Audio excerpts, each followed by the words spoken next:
Hi dears, Cochin university of science and technology CUSAT our 2024 online application, നമ്മളതിനെ CAT registration എന്നാണ് പറയുന്നത്. So ആ ഒരു ക്യാറ്റ് രജിസ്ട്രേഷൻ നമ്മൾക്ക് നാളെ മുതൽ 6/2/2025 മുതൽ 10/3/2025 വരെ ചെയ്യാനായിട്ട് സാധിക്കും. അപ്പോൾ എങ്ങനെയാണ് ഈ ഒരു രജിസ്ട്രേഷൻ പ്രൊസീജിയർ ചെയ്യണേ എന്നാണ് നമ്മൾ ഈ വീഡിയോയിൽ ഡീറ്റെയിൽ ആയിട്ട് പറയുന്നത് കേട്ടോ. അപ്പോൾ നമ്മൾ കുറച്ച് കാര്യങ്ങളൊക്കെ കഴിഞ്ഞ വീഡിയോയിൽ പറഞ്ഞു. കോമൺ ആയിട്ട് നമ്മൾ അറിയേണ്ട കാര്യങ്ങളാണ്. ജസ്റ്റ് ഒന്ന് ഓടിച്ച് പറയാം, കാരണം ചിലവർ അത് കണ്ടിട്ടുണ്ടാവില്ല. ചിലപ്പോൾ ഇതായിരിക്കും ആദ്യം കാണാനുള്ള സാധ്യത. സോ നമ്മളൊന്ന് പറയുവാണ്. ക്യുസാറ്റിൽ നിങ്ങൾക്കൊരു അഡ്മിഷൻ എടുക്കണം എന്നുണ്ടെങ്കിൽ നിങ്ങൾ ക്യാറ്റ് രജിസ്ട്രേഷൻ നിർബന്ധമായിട്ട് ചെയ്യണം. അതായത് ക്യുസാറ്റ് MBAയുടെ അഡ്മിഷൻ ആണെങ്കിലും MTechനാണെങ്കിലും അതുപോലെ തന്നെ മറൈൻ എഞ്ചിനീയറിങ്ങിനാണെങ്കിലും ക്യുസാറ്റ് നമ്മളിപ്പോൾ ഒരു കോമൺ അഡ്മിഷൻ ടെസ്റ്റ് എന്നുള്ള രീതിയിൽ ടെസ്റ്റ് നടത്തുന്നില്ല. MBAക്കാണെങ്കിൽ നമ്മുടെ IIM ക്യാറ്റിൻ്റെയോ KMATൻ്റെയോ CMATൻ്റെയോ ഏതിൻ്റെ ഒന്നിൻ്റെയെങ്കിലും സ്കോറിൻ്റെ ബേസിൽ ഒരു റാങ്ക് ലിസ്റ്റ് തയ്യാറാക്കി പിന്നെ ഗ്രൂപ്പ് ഡിസ്കഷൻ ആൻഡ് ഇൻ്റർവ്യൂവിൻ്റെ ബേസിലാണ് ഒരു റാങ്ക് ലിസ്റ്റ് വന്നിട്ട് അഡ്മിഷൻ എടുക്കുന്നത്. സോ പക്ഷേ ഈ ക്യാറ്റ് രജിസ്ട്രേഷൻ നിർബന്ധമായിട്ട് ചെയ്യണം. MTech ആണെങ്കിലും നമ്മൾ ഗേറ്റിൻ്റെ സ്കോറിലോ അല്ലെങ്കിൽ ഡിപ്പാർട്ട്മെൻറ്റ് തന്നെ ഒരു ടെസ്റ്റ് നടത്താറുണ്ട്. ദെൻ അതിൻ്റെയൊക്കെ സ്കോറിൻ്റെ ബേസിലാണ് അഡ്മിഷൻ എങ്കിലും ഈ ക്യാറ്റ് രജിസ്ട്രേഷൻ നിർബന്ധമായിട്ട് ചെയ്യണം. അതുപോലെ തന്നെ മറൈൻ എഞ്ചിനീയറിങ്ങിന് നമുക്ക് ഇന്ത്യൻ മാരിടൈം യൂണിവേഴ്സിറ്റി നടത്തുന്ന ഓൾ ഇന്ത്യ എൻട്രൻസിൻ്റെ ബേസിലാണ് റാങ്ക് ലിസ്റ്റ് തയ്യാറാക്കുന്നത്. അവരും പക്ഷേ ഈ ക്യാറ്റ് രജിസ്ട്രേഷൻ നിർബന്ധമായിട്ട് ഫീസ് അടച്ച് ചെയ്യണം. ഇനി ബാക്കി എല്ലാ കോഴ്സുകൾക്കും, അത് UG ആണെങ്കിലും BTech, അതുപോലെ തന്നെ ലോ കോഴ്സുകൾ, BVO കോഴ്സുകൾ, ഇൻറ്റഗ്രേറ്റഡ് കോഴ്സുകൾ, അങ്ങനെയുള്ള കോഴ്സുകൾക്കെല്ലാം തന്നെ ക്യുസാറ്റിൻ്റേതായിട്ടുള്ള common admission test CAT entrance ഉണ്ട്. സോ ആ ഒരു അതിൻ്റെ റാങ്കിൻ്റെ ബേസിലാണ് നമ്മൾ അഡ്മിഷൻ എടുക്കുന്നത്. അതുപോലെ PG കോഴ്സുകൾക്കും നമുക്ക് കോമൺ അഡ്മിഷൻ ടെസ്റ്റ് നമ്മുടെ കോഴ്സുകൾ അനുസരിച്ചിട്ടുണ്ട്. സോ അതിൻ്റെ ബേസിലാണ് അഡ്മിഷൻ എടുക്കുന്നത്. ഇനി ഈ വർഷം മുതൽ CUET PGയുടെ സ്കോറിൻ്റെ ബേസിലും ഒരു ചെറിയ പെർസെൻറ്റേജ് അഡ്മിഷൻ എടുക്കുന്നുണ്ട്. ഇനിയിപ്പോൾ നിങ്ങൾ ക്യാറ്റ് എൻട്രൻസ് എഴുതുന്നില്ല, CUET എഴുതിയിട്ട് അതിൻ്റെ സ്കോറിൻ്റെ ബേസിൽ അഡ്മിഷൻ എടുക്കാം എന്ന് വിചാരിച്ചിട്ടുണ്ടെങ്കിൽ നിങ്ങളും ക്യാറ്റ് രജിസ്ട്രേഷൻ നിർബന്ധമായിട്ടും ചെയ്യണം കേട്ടോ. അപ്പോൾ ഈ ക്യാറ്റ് രജിസ്ട്രേഷൻ നമുക്ക് ഇപ്പോൾ നിലവിൽ UG ആൻഡ് PGയുടെ ഡേറ്റ് തന്നേക്കുന്നത് 6 മുതൽ 10 വരെയാണ്. MBA MTech ഇൻ്റർനാഷണൽ കാൻഡിഡേറ്റ്സിനും ഒക്കെ നമുക്ക് 6 മുതൽ 31 വരെ 31/5/2025 വരെ സമയം തന്നിട്ടുണ്ട്. ഇനി നമുക്ക് സാധാരണ ഉണ്ടാവുന്ന ഒരു ഡൗട്ടാണ്, ഇത് തെറ്റിപ്പോയാൽ പിന്നെ തിരുത്താൻ പറ്റുമോ എന്നുള്ളൊരു കാര്യം. ക്യുസാറ്റ് ലാസ്റ്റ് ഡേറ്റ് നമുക്ക് തന്നിട്ടുണ്ടല്ലോ, അതിന് മുമ്പായിട്ട് ഒരു തവണ നമുക്ക് എഡിറ്റ് ചെയ്യാനുള്ള സൗകര്യം തരാറുണ്ട്. തെറ്റുകൾ വരുത്താതിരിക്കുക. കാരണം ക്യുസാറ്റിൻ്റെ അഡ്മിഷൻ്റെ കാര്യത്തിൽ നിങ്ങൾ തെറ്റ് വരുത്തേണ്ട ഒരു ആവശ്യമില്ല. നമ്മളുടെ അടുത്ത് സർട്ടിഫിക്കറ്റുകളൊന്നും ക്യുസാറ്റ് അപ്ലോഡ് ചെയ്യാനായിട്ട് പറയുന്നില്ല. സോ നമുക്ക് വളരെ വ്യക്തമായിട്ട് നമ്മുടെ പ്രോസ്പെക്ടസ് വായിച്ച് നോക്കി ടെസ്റ്റ് കോഡ്, അതുപോലെ ഏതൊക്കെ കോഴ്സിന് ഏതൊക്കെ എക്സാം എഴുതണം, ഏതൊക്കെ കോഴ്സുകൾ അല്ലെങ്കിൽ ഏതൊക്കെ ഇത് നമുക്ക് വേണം എന്നൊരു ഐഡിയ നമുക്ക് ഉണ്ടെങ്കിൽ അവിടെ തെറ്റുകൾ വരുന്ന ഒരു ആവശ്യം ഇല്ല. അത് നന്നായിട്ട് മനസ്സിലാക്കിയിട്ട് ചെയ്യാം. ഓക്കെ. അതുപോലെ തന്നെ തെറ്റ് വരുന്ന രണ്ട് സ്ഥലങ്ങൾ ഏതൊക്കെയാണെന്ന് വെച്ചിട്ടുണ്ടെങ്കിൽ, ഒന്ന് നമ്മുടെ കാറ്റഗറി കൊടുക്കുമ്പോഴാണ്. വേറെ റിസർവേഷൻസ് ഉള്ളവരൊക്കെ ജനറൽ എന്ന് പറഞ്ഞിട്ട് കാറ്റഗറി കൊടുക്കരുത്. അതിൽ ഡ്രോപ്പ് ഡൗൺ ചെയ്തിട്ട് നിങ്ങളുടെ കാറ്റഗറി ഏതെങ്കിലും അവിടെ പറഞ്ഞിട്ടുണ്ടെങ്കിൽ അത് സെലക്ട് ചെയ്ത് കൊടുക്കാം. ഓക്കെ. പിന്നെ കോഴ്സുകൾ ചൂസ് ചെയ്യുന്ന സമയത്താണ് ചിലവർക്ക് മിസ്റ്റേക്ക് വരുത്തുന്നത്. സോ അതും കറക്റ്റായിട്ട് നോക്കിയിട്ട് കൊടുക്കുക. ഇനി ഇൻ കേസ് ഇതൊക്കെ വളരെ ശ്രദ്ധിച്ചാണ് ചെയ്തത്, പക്ഷേ ഒരു മിസ്റ്റേക്ക് വന്നു പോയെങ്കിൽ എഡിറ്റിംഗ് ഓപ്ഷൻ ക്യുസാറ്റ് നമുക്ക് തരും ഒരു പ്രാവശ്യം. അത് ലാസ്റ്റ് ഡേറ്റിന് മുമ്പായിട്ട് നിങ്ങൾക്ക് നിങ്ങളുടെ പ്രൊഫൈലിൽ കയറി നിങ്ങൾക്ക് സാധാരണ എഡിറ്റ് ചെയ്യാനായിട്ട് സാധിക്കാറുണ്ട്. ഓക്കെ.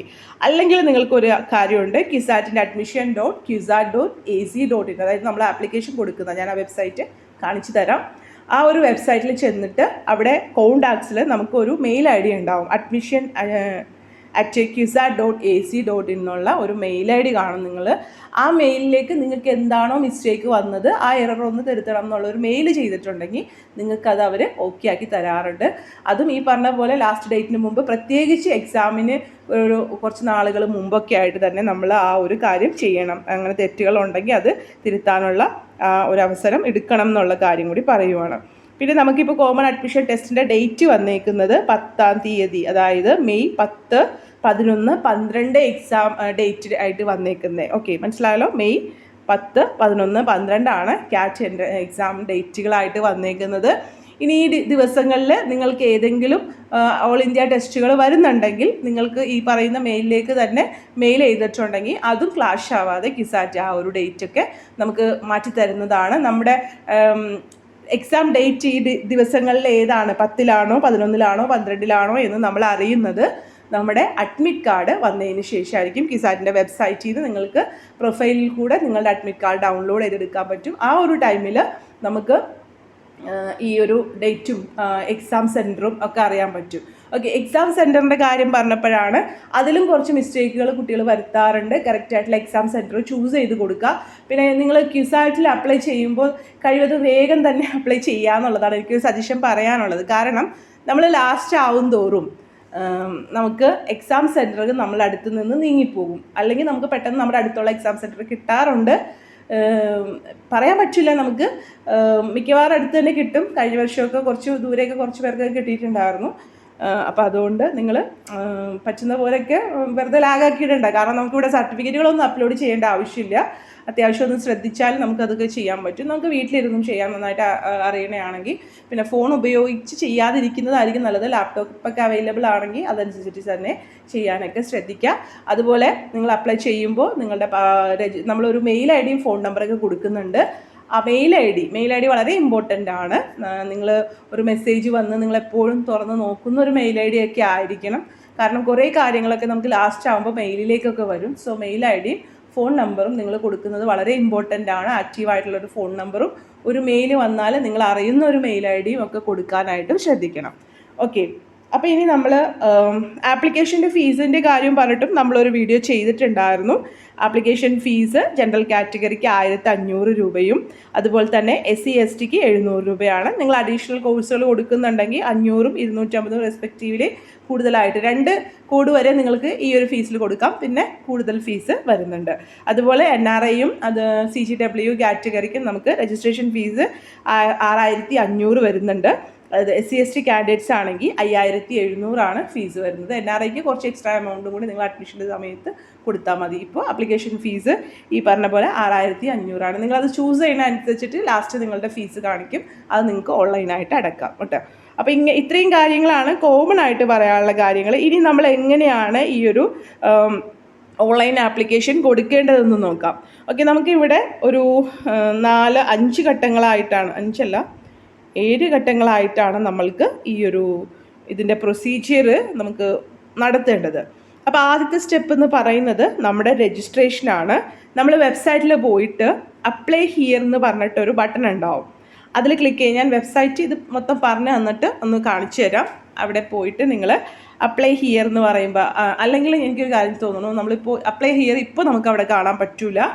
6-ാം തീയതി ആണല്ലോ ഇത് ഓപ്പൺ ആവുന്നത്. സോ 6-ാം തീയതിയാണ് അപ്ലൈ ഹിയർ എന്നുള്ള ബട്ടൺ വരുള്ളൂ.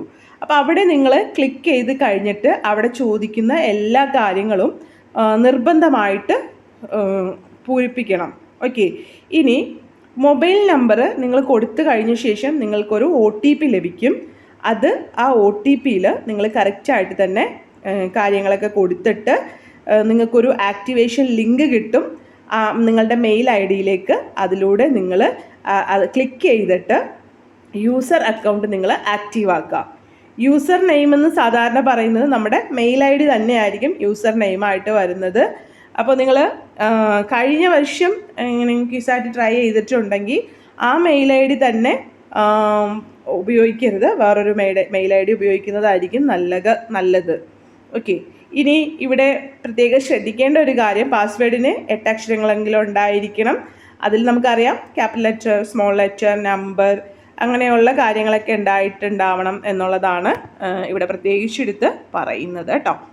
ഓക്കെ, ഇനി രണ്ടാമത്തെ കാര്യമാണ് നമ്മളുടെ പേഴ്സണൽ ആൻഡ് റിസർവേഷൻസ് കൊടുക്കുക എന്നുള്ളത്. ഓക്കെ, ഇത് വളരെ ശ്രദ്ധിച്ച് ചെയ്യേണ്ട ഒരു കാര്യമാണ്. നമ്മൾ സ്റ്റാർട്ട് രജിസ്ട്രേഷൻ ചെയ്ത് കഴിഞ്ഞിട്ടുണ്ടെങ്കിൽ നിങ്ങൾ അവരിൽ ചോദിച്ചേക്കണ എല്ലാ പേഴ്സണൽ ഡീറ്റെയിൽസും നിങ്ങളുടെ 10th സർട്ടിഫിക്കറ്റ് എടുത്തു വെച്ചിട്ട് കൊടുക്കുക. തെറ്റായി പോകണ്ട. കാരണം സർട്ടിഫിക്കറ്റ് വെരിഫിക്കേഷൻ്റെ സമയത്ത് നിങ്ങൾ കൊടുത്ത ഡേറ്റായും നിങ്ങളുടെ സർട്ടിഫിക്കറ്റിൽ കാണിക്കുന്ന ഡേറ്റായും മിസ്മാച്ച് വന്നാൽ അഡ്മിഷൻ ക്യാൻസലായി പോകും. അപ്പോൾ അതുകൊണ്ട് തന്നെ നിങ്ങൾ പ്രോസ്പെക്ടസ് നന്നായിട്ട് വായിച്ചിട്ട് നിങ്ങൾക്ക് എന്തെങ്കിലും റിസർവേഷനൊക്കെ ഉണ്ടെങ്കിൽ അത് കറക്റ്റായിട്ട് അവിടെ ഒരു സെലക്ട് ബട്ടൺ കാണും. ആ സെലക്ട് ബട്ടൺ കറക്റ്റായിട്ട് ഇത് കൊടുത്തിട്ട് തന്നെ കൊടുക്കാനായിട്ട് ശ്രദ്ധിക്കണം കേട്ടോ.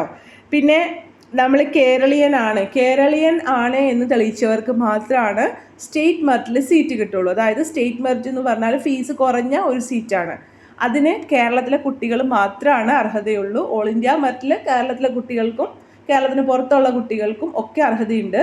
പക്ഷേ ആ ഒരു ലോ ഫീസ് അല്ലെങ്കിൽ കേരള സ്റ്റേറ്റ് മെറിറ്റ് സീറ്റ് എന്ന് പറയുന്ന സീറ്റ് കിട്ടാനായിട്ട് നിങ്ങൾ കേരളീയനാണ് എന്നുള്ള ഇത് തെളിയിച്ചിട്ടുണ്ടാവണം. അതിന് ഏതൊക്കെയാണെന്നുള്ളത് നമ്മൾ റിസർവേഷൻ റൂൾസിൻ്റെ 2 ദിവസം മുമ്പ് ഒരു വീഡിയോ ചെയ്തില്ലേ, അതിലുണ്ട് റിസർവേഷൻ റൂൾസ്. അപ്പോൾ അതിൽ നോക്കി, അതായത് നോർമലായിട്ട് പറഞ്ഞാൽ കേരളത്തിൽ ജനിച്ചു പഠിച്ചു വളർന്ന ഒരു കുട്ടിക്ക് വേറെ പ്രശ്നമൊന്നുമില്ല, കേരളീയനാണെന്ന് തെളിയിക്കാനായിട്ട് ബുദ്ധിമുട്ടില്ല. അതല്ലാത്ത കേസുകൾ ചിലതുണ്ട്. സോ അത് ഏതൊക്കെയാണെന്നുള്ളത് മനസ്സിലാക്കി നമ്മൾ ആ വീഡിയോയിൽ ഡീറ്റെയിൽ ആയിട്ട് പറഞ്ഞിട്ടുണ്ട്, അല്ലെങ്കിൽ പ്രോസ്പെക്ടസിലുണ്ട്, നിങ്ങൾക്കത് നോക്കി മനസ്സിലാക്കാം കേട്ടോ. അപ്പോൾ ആ ഒരു കേരളീയനാണ് എന്നുള്ള കാര്യങ്ങളും ഒക്കെ ശ്രദ്ധിച്ച് കൊടുക്കുക. പിന്നെ NRI റിസർവേഷൻ്റെ കാര്യവും നമ്മൾ പറഞ്ഞിട്ടുണ്ടായിരുന്നു ആ ഒരു വീഡിയോയിൽ. അപ്പോൾ അത് റിലേറ്റഡ് ആയിട്ടുള്ളതും അതുപോലെ CGW റിസർവേഷൻ്റെ കാര്യവും ഒക്കെ അതിൽ പറഞ്ഞു, റിസർവേഷൻ റൂൾസ്. അപ്പോൾ അങ്ങനെയൊക്കെ എന്തെങ്കിലും ഉണ്ടെങ്കിൽ അത് നമ്മൾ ഇപ്പോഴേ കൊടുക്കുക. ഇപ്പോൾ നിങ്ങൾ കുറച്ച് കഴിയുമ്പോൾ നിങ്ങൾക്ക് ഇതിന് ചോദിക്കുവാണ്, ഞാനിപ്പോൾ CGW കൊടുത്തില്ല, NRI കൊടുത്തില്ല, ഇനി കൊടുക്കാൻ പറ്റുമോ എന്ന് ചോദിച്ചാൽ, ഞാൻ നേരത്തെ പറഞ്ഞ പോലെ ആ എഡിറ്റിംഗ് സമയത്ത് നിങ്ങൾക്ക് എന്തെങ്കിലും ചെയ്യാൻ പറ്റുമോ എന്നുള്ളത് മെയിൽ ചെയ്ത് കൊടുത്തിട്ടുണ്ടെങ്കിൽ നമുക്ക് അത് അവർ ചിലപ്പോൾ സാങ്ഷൻ ആക്കി തരും. അതല്ലെങ്കിൽ അതും കഴിഞ്ഞിട്ടാണ് നിങ്ങൾ ഓർക്കണമെന്നുണ്ടെങ്കിൽ നമ്മൾ സ്പോട്ട് അലോട്ട്മെൻറ്റ് ഉണ്ടെങ്കിൽ അതുവരെ കാത്തിരിക്കേണ്ടി വരും. അങ്ങനെയുള്ളവർക്ക് സ്പോട്ടിൽ നിങ്ങൾ അപ്ലൈ ചെയ്തപ്പോൾ NRIയോ CGWയോ ഒന്നും ക്ലെയിം ചെയ്തില്ല, പക്ഷേ നിങ്ങൾക്ക് അങ്ങനെ ഒരു ഇതുണ്ടെങ്കിൽ നമ്മൾ സ്പോട്ട് അലോട്ട്മെൻറ്റ്, അതായത് ലാസ്റ്റ് നടത്തുന്ന അലോട്ട്മെൻറ്റാണ്, അതിൽ നിങ്ങൾക്ക് ഒരു പക്ഷേ ക്ലെയിം ചെയ്യാൻ 2024 വരെ സാധിച്ചിട്ടുണ്ടായിരുന്നു, സീറ്റുകൾ ഉണ്ടെങ്കിൽ കേട്ടോ. ചിലപ്പോൾ സ്പോട്ട് വരെ സീറ്റ് ഉണ്ടാവണം നിർബന്ധമൊന്നുമില്ല, ഉണ്ടെങ്കിൽ ചിലപ്പോൾ ഉണ്ടാവും. നമുക്കത് ഇപ്പോഴേ പ്രെഡിക്റ്റ് ചെയ്യാൻ പറ്റില്ല. പ്രീവിയസ് ഇയറൊക്കെ ഉണ്ടായിരുന്നു, ഈ വർഷം ഉണ്ടാവും എന്നുള്ളത് നമുക്കറിയില്ല. കിസാറ്റിൻ്റെ ഡിമാൻഡ് ഓരോ വർഷം ചെല്ലുന്തോറും കുട്ടികൾ എഴുതുന്ന എക്സാം നമ്പർ ഓഫ് അതൊക്കെ കൂടുതലാണ്. സോ അപ്പോൾ ആ ഒരു ടൈമിൽ നിങ്ങൾക്ക് ചിലപ്പോൾ സ്പോട്ടിൽ നിങ്ങൾക്ക് അങ്ങനെ ഉണ്ടെങ്കിൽ അത് ചെയ്യാനായിട്ട് സാധിക്കുന്നതാണ് കേട്ടോ. ഇനി അപ്പോൾ നമ്മൾ ആദ്യത്തെ കാര്യം എന്താ പറഞ്ഞത്, നമ്മുടെ രജിസ്ട്രേഷൻ പറഞ്ഞു, പേഴ്സണൽ കാര്യങ്ങൾ കൊടുക്കുന്ന കാര്യം പറഞ്ഞു. പിന്നെ നിങ്ങൾക്ക് ഇവിടെ ആകെ അപ്ലോഡ് ചെയ്യേണ്ട കാര്യങ്ങളാണ് ഫോട്ടോയും സിഗ്നേച്ചറും. അത് നിങ്ങൾ കറക്റ്റായിട്ട് തന്നെ ചെയ്യാനായിട്ട് ശ്രദ്ധിക്കുക. ഓക്കെ, ഫോട്ടോയുടെ upload reason passport size photograph of yourself taken within a last 6 months. Selfies are not permitted. നിങ്ങൾക്ക് അറിയാമല്ലോ അത്, അതായത് ലാസ്റ്റ് 6 മാസത്തിനുള്ളിൽ എടുത്ത ഒരു ഫോട്ടോഗ്രാഫ് തന്നെ കൊടുക്കുക. നമ്മളുടെ ഫേസൊക്കെ നല്ല ക്ലിയർലി വിസിബിൾ ആയിരിക്കണം. അതുപോലെ തന്നെ ബാക്ക്ഗ്രൗണ്ട് ലൈറ്റ് കളറോ ആയിരിക്കണം, വൈറ്റ് ലൈറ്റ് ബ്ലൂ അങ്ങനെ എന്തെങ്കിലും ആയിരിക്കണം. പിന്നെ അതിൻ്റെ സൈസും ഇവിടെ പറയുന്നുണ്ട്, 100 KB-ലും 500 KB-ലും ഇടയിലുള്ള ഒരു സൈസ് ആയിരിക്കണം. ഇമേജിൻ്റെ JPG അത് ഫോമാറ്റിലായിരിക്കണം എന്നുള്ള കാര്യവും കൂടി ഇവിടെ പറയുന്നുണ്ട്. ഓക്കെ, അപ്പോൾ ഫോട്ടോയുടെ കാര്യം മനസ്സിലായല്ലോ അല്ലേ. ഇനി നമ്മുടെ സിഗ്നേച്ചറും ലാൻഡ്സ്കേപ്പ് ഓറിയൻറ്റേഷനിൽ നിങ്ങളുടെ സിഗ്നേച്ചർ സ്കാൻ ചെയ്താണ് അപ്ലോഡ് ചെയ്യേണ്ടത്. സിഗ്നേച്ചറിൻ്റെ വലിപ്പം എന്ന് പറയുന്നത് ഈ നേരത്തെ പറഞ്ഞ പോലെ 10 KB-ലും 100 അല്ലെങ്കിൽ 100 KB-ലും കൂടാനായിട്ട് പാടില്ല. നമ്മൾ ഫോട്ടോയുടെ പറഞ്ഞത് 500-നും 100-നും ഇടയ്ക്കാണ് പറഞ്ഞത്. ഇവിടെ 10-നും 100-നും ഇടയ്ക്കുള്ള KB-യിലുള്ള സൈസാണ് നമുക്കിവിടെ സിഗ്നേച്ചറിന് അപ്ലോഡ് ചെയ്യേണ്ടത് കേട്ടോ. ഇനി അടുത്തത് വളരെ ശ്രദ്ധിച്ച് ചെയ്യേണ്ട ഒരു കാര്യമാണ് നമ്മുടെ കോഴ്സ് സെലക്ട് ചെയ്യൽ, പ്രോഗ്രാം സെലക്ഷൻ എന്ന് പറയുന്ന കാര്യം. ഇത് വളരെ ശ്രദ്ധിച്ച് ചെയ്യുക. ഓരോ പ്രോഗ്രാമിനും, അതായത് ഡ്രോപ്പ് ഡൗൺ ലിസ്റ്റിൽ നിന്ന് പ്രോഗ്രാം അല്ലെങ്കിൽ കോമ്പിനേഷൻ ഓഫ് പ്രോഗ്രാം എന്ന് പറഞ്ഞിട്ടുള്ളത് സെലക്ട് ചെയ്യണം. അതിനായിട്ട് ഇവിടെ എക്സാമ്പിൾ കൊടുത്തിട്ടുണ്ട്. നിങ്ങൾ BTech അല്ലെങ്കിൽ ഇൻറ്റഗ്രേറ്റഡ് MSc അല്ലെങ്കിൽ BBA LLB അല്ലെങ്കിൽ BCom LLB അല്ലെങ്കിൽ BVoc പ്രോഗ്രാം, അതായത് ഇതൊക്കെ UG പ്രോഗ്രാംസ് ആണ്. ഇതിലേതാണോ സെലക്ട് ചെയ്യാൻ ഉദ്ദേശിക്കുന്നത് അതാണെങ്കിൽ നിങ്ങൾ UG അല്ലെങ്കിൽ അണ്ടർ ഗ്രാജുവേറ്റ് പ്രോഗ്രാം എന്ന് സെലക്ട് ചെയ്യുക. ഓക്കെ, ഇനി നിങ്ങൾ PG പ്രോഗ്രാംസ് ആണെങ്കിൽ MTechോ MBA ഒക്കെയാണ് ഉദ്ദേശിക്കുന്നതെങ്കിൽ അതിനനുസരിച്ചിട്ട് കോഴ്സുകൾ സെലക്ട് ചെയ്ത് കൊടുക്കാനായിട്ട് ശ്രദ്ധിക്കണം. ഇനി അടുത്ത കാര്യം പറയുന്നത്, നിങ്ങൾ ഇപ്പോൾ നെക്സ്റ്റ് സെലക്ട് ചെയ്ത qualification which you are going to acquire or already acquired. അതായത് നിങ്ങളിപ്പോൾ 12th, അതായത് UG പ്രോഗ്രാം നിങ്ങളിപ്പോൾ 12th ആണ് ചെയ്തുകൊണ്ടിരിക്കുന്നത്, അല്ലെങ്കിൽ അത് 12th ചെയ്ത് കഴിഞ്ഞു, അല്ലെങ്കിൽ നിങ്ങൾ PG ആണെങ്കിൽ ഓൾറെഡി UG ചെയ്തുകൊണ്ടിരിക്കുന്നു അല്ലെങ്കിൽ ചെയ്ത് കഴിഞ്ഞു എന്നുള്ള അതനുസരിച്ചിട്ട് നിങ്ങളുടെ ആ ഒരു ക്വാളിഫിക്കേഷൻ ഏതാണെന്നുള്ളത് നിങ്ങൾ സെലക്ട് ചെയ്യുക കേട്ടോ. അതിൻ്റെ ആ ഒരു പ്രോഗ്രാംസ്, അതിൻ്റെ ഷോർട്ട് പ്രിവ്യൂ നിങ്ങൾ ഓക്കെ സോറി നമ്മൾ ഇപ്പോൾ പറഞ്ഞു വന്നത് ഇതാണ്. നമ്മൾ UG പ്രോഗ്രാമാണോ PG പ്രോഗ്രാമാണോ എന്നുള്ളത് സെലക്ട് ചെയ്യുക. എന്നിട്ട് നിങ്ങൾ ഇപ്പോൾ നിങ്ങൾ ചെയ്തുകൊണ്ടിരിക്കുന്ന കാര്യം ഏതാണെന്നുള്ളത് അതനുസരിച്ചിട്ടുള്ള ഇത് സെലക്ട് ചെയ്യുമ്പോൾ നിങ്ങൾക്ക് ചെയ്യാൻ പറ്റുന്ന കോഴ്സുകൾ അവിടെ സെലക്ട് ചെയ്യും. ഇപ്പോൾ +2 ആണ് കഴിഞ്ഞേക്കണമെങ്കിൽ അവർക്ക് ഈ പറഞ്ഞ നേരത്തെ UGയുടെ എല്ലാ പ്രോഗ്രാംസും ചെയ്യാം, അതിന് കുഴപ്പമുണ്ടാവില്ല. അപ്പോൾ അതനുസരിച്ചിട്ട് നിങ്ങൾ ചെയ്തേക്കണ അനുസരിച്ചിട്ട് +2 ഇതാണോ ചെയ്തേക്കുന്നത് അത് നിങ്ങൾ സെലക്ട് ചെയ്യുമ്പോൾ നിങ്ങൾക്ക് കൊടുക്കാൻ പറ്റുന്ന കോഴ്സുകളുടെ ഒരു ലിസ്റ്റ് അവിടെ വരും. ഇനി നിങ്ങൾ UGയിൽ നിങ്ങൾ ചെയ്തേക്കുന്ന പ്രോഗ്രാം അവിടെ സെലക്ട് ചെയ്ത് കഴിയുമ്പോൾ അല്ലെങ്കിൽ ഇപ്പോൾ ചെയ്തുകൊണ്ടിരിക്കുന്ന UG പ്രോഗ്രാംസ് സെലക്ട് ചെയ്യുമ്പോൾ PGയിൽ പഠിക്കാൻ ആഗ്രഹിക്കുന്ന കുട്ടികളുടെ ആ ഒരു ചോയ്സ് അത് നിങ്ങൾക്ക് ഏതൊക്കെ ചെയ്യാം എന്നുള്ള ലിസ്റ്റ് അവിടെ കാണിക്കും. ഓക്കെ, അപ്പോൾ ഏതൊക്കെ കോഴ്സ് അല്ലെങ്കിൽ കോഡുകളൊക്കെയാണ് എന്ന് ഉദ്ദേശിക്കുന്നതെന്നുള്ളത് അനുസരിച്ചിട്ട് ആഡ് പ്രോഗ്രാം ബട്ടൺ ഉപയോഗിച്ചിട്ട് വലതുവശത്തെ ലിസ്റ്റിൽ നിന്ന് നമ്മൾ ചേർക്കുക. അതിനുശേഷം അതെല്ലാം ചെയ്ത് കഴിഞ്ഞതിന് ശേഷം കൺഫേം പ്രോഗ്രാം ഓക്കെ ചെയ്യുക.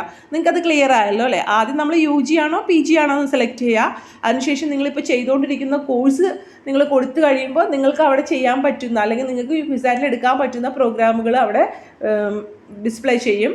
അതനുസരിച്ചിട്ട് പ്രോഗ്രാമുകൾ ആഡ് ചെയ്ത് വെച്ച് കൊടുക്കാനായിട്ട് ശ്രദ്ധിക്കുക. അതിനുശേഷം കൺഫേം പ്രോഗ്രാം കൊടുക്കുക.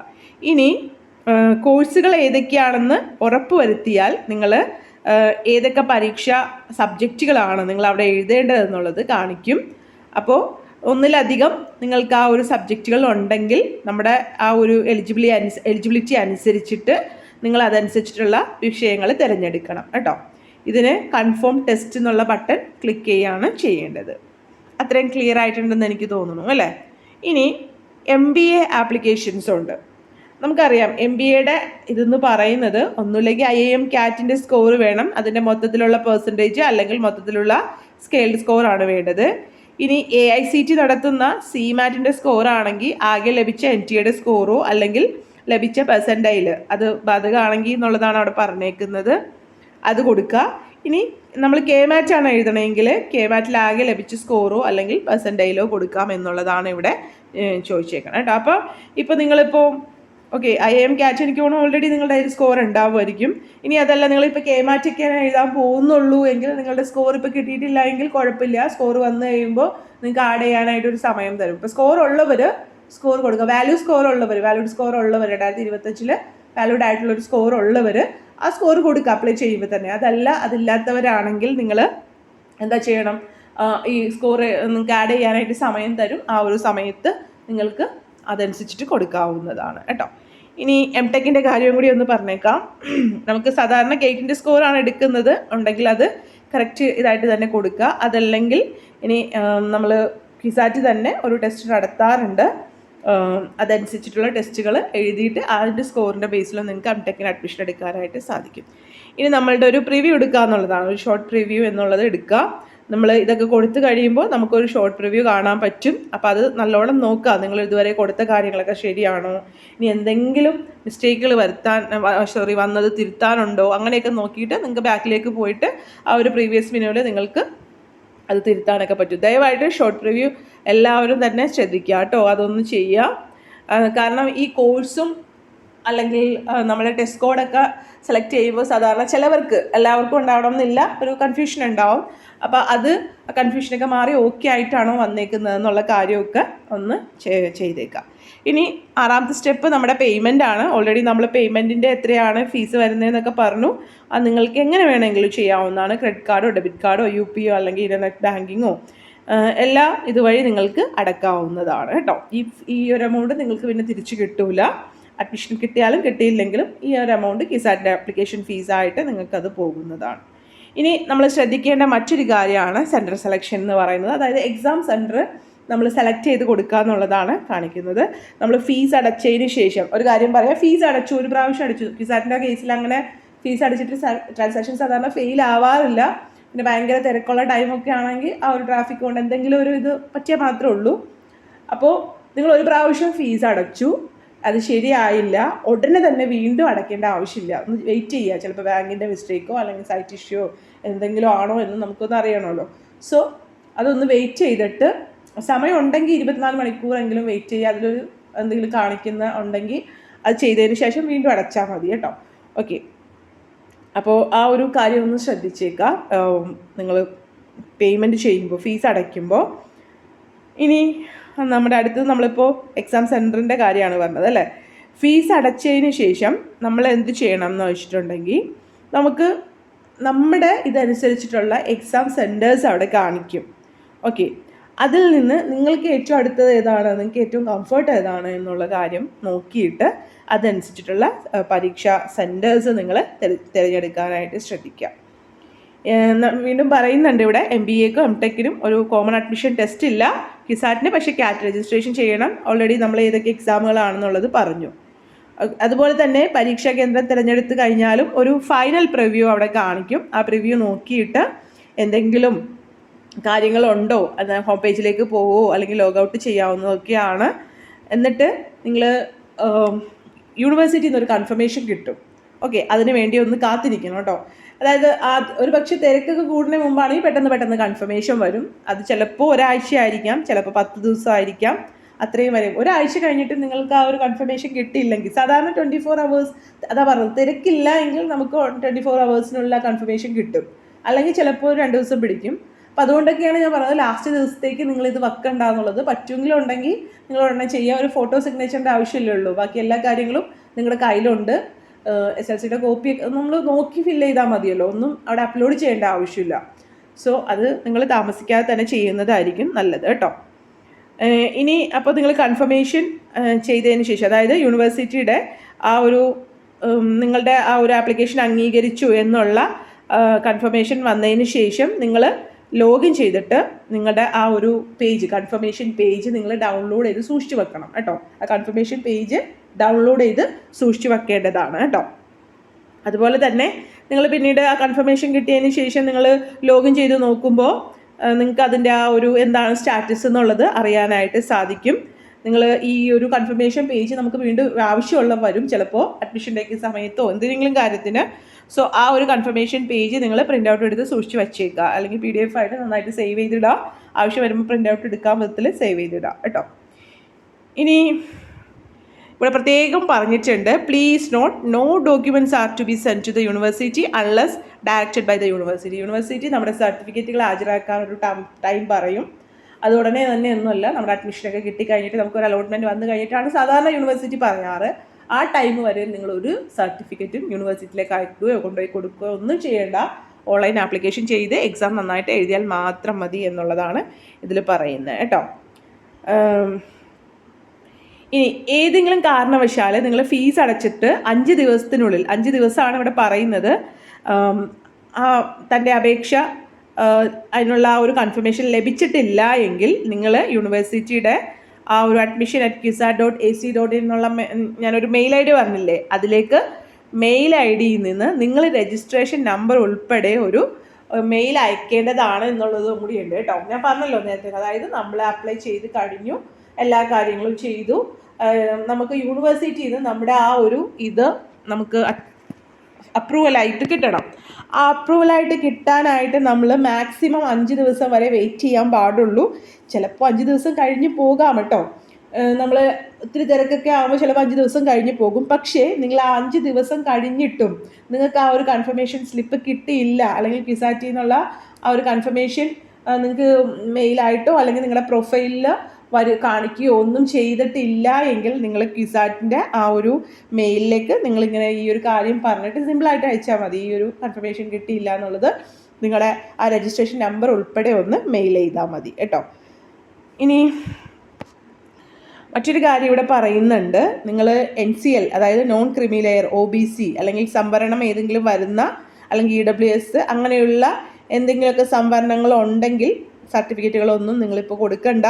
പക്ഷേ അതിനുശേഷം സർട്ടിഫിക്കറ്റ് ഹാജരാക്കാൻ പറ്റുന്ന വിധത്തിൽ ആ ഒരു ടൈം പറയുമ്പോൾ മാത്രം സർട്ടിഫിക്കറ്റുകൾ ഹാജരാക്കിയാൽ മതി എന്നുള്ള കാര്യം പ്രത്യേകം ശ്രദ്ധിക്കുക കേട്ടോ. ഇനി നമ്മളപ്പോൾ ഇത്രയും പറഞ്ഞിട്ട് നിർത്താം. ഞാൻ നിങ്ങൾക്ക് വെബ്സൈറ്റ് ഒന്ന് കാണിച്ചു തരാം. സോ വെബ്സൈറ്റ് കാണിച്ചു തന്നിട്ട് ബാക്കി കാര്യങ്ങൾ പറയാം കേട്ടോ. ക്യുസാറ്റിൻ്റെ വെബ്സൈറ്റ് ഇതാണ്, admission.qsat.ac.in എന്നുള്ള അക്കാദമിക് അഡ്മിഷൻ്റെ വെബ്സൈറ്റാണ്.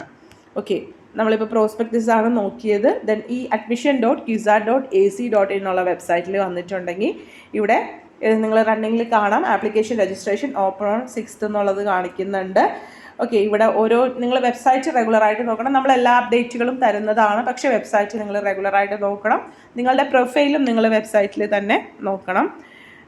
ഓക്കെ, ഇനി ഇവിടെ ന്യൂസ് കാര്യങ്ങളൊക്കെ ഇതിൽ പോകുന്നുണ്ട്. ഈ വെബ്സൈറ്റിലാണ് നമ്മുടെ രജിസ്ട്രേഷൻ ഓപ്പൺ ആയി കഴിയുമ്പോൾ അപ്ലൈ ഓൺലൈൻ എന്നുള്ള ലിങ്കും നമ്മുടെ കാൻഡിഡേറ്റ് ലോഗിൻ്റെ ഒരു ടാബും വരും.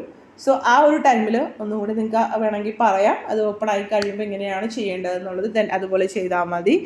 പിന്നെ വേറെ എന്തെങ്കിലും ഡൗട്ട് ഇതിനോടനുബന്ധിച്ച് നിങ്ങൾക്ക് ഉണ്ടെങ്കിൽ കമൻസിൽ ചോദിക്കാവുന്നതാണ്. പറ്റുന്ന പോലെ റിപ്ലൈ ചെയ്യാം. എല്ലാ അപ്ഡേറ്റുകളും തരാൻ ശ്രമിക്കുന്നതാണ്. Take care, stay blessed. Thank you.